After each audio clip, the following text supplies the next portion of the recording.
मैं अमित शाह जी से मुलाकात हुई, कई मुद्दों पर चर्चा हुई और निश्चित तौर पर पीडीएनए जो पोस्ट डिजास्टर नीड असेसमेंट है जो 2023-24 का है, उसके मामले में मैंने बात की और माननीय मंत्री जी से मैंने कहा कि 9,042 करोड़ का हमारा पीडीएनए है, तो उस पीडीएनए को जल्दी जारी कीजिए।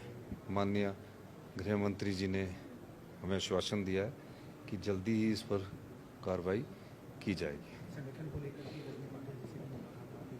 मेरी पिछले कल कोई मुलाकात मैडम रजनी पाटिल जी से नहीं, मैडम रजनी पाटिल जी ने कहा है जल्दी ही संगठन का विस्तार होगा, उसमें कोई दो राय नहीं है। और उन्होंने सबसे बातचीत करके सबको साथ लेकर बात करने के आगे बढ़ने की सबने बात की है। तो निश्चित तौर पर मैडम ने सभी से बात करके एक अच्छा संगठन बनाने की हमारी उत्तरदायित्व है, तो उसमें उन्होंने चर्चा की है और चर्चा करने के बाद जैसे ही हाई कमांड उनको अप्रूवल देगा उसके बाद वो घोषणा कर दी जाएगी। काय की टेंशन? नहीं, उस मामले में मैंने कोई बात नहीं की।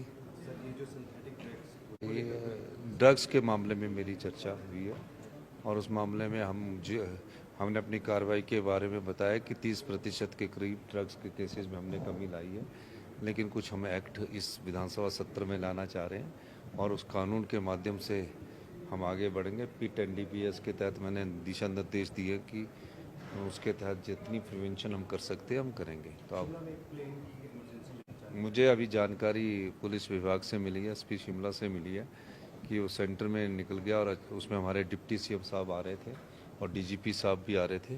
डिप्टी CM साहब से तो मेरी अभी बात नहीं हुई है, लेकिन ये पता लगा है कि वो बीच में ही उसका टायर बस्ट हुआ, इमरजेंसी ब्रेक लगानी पड़ी।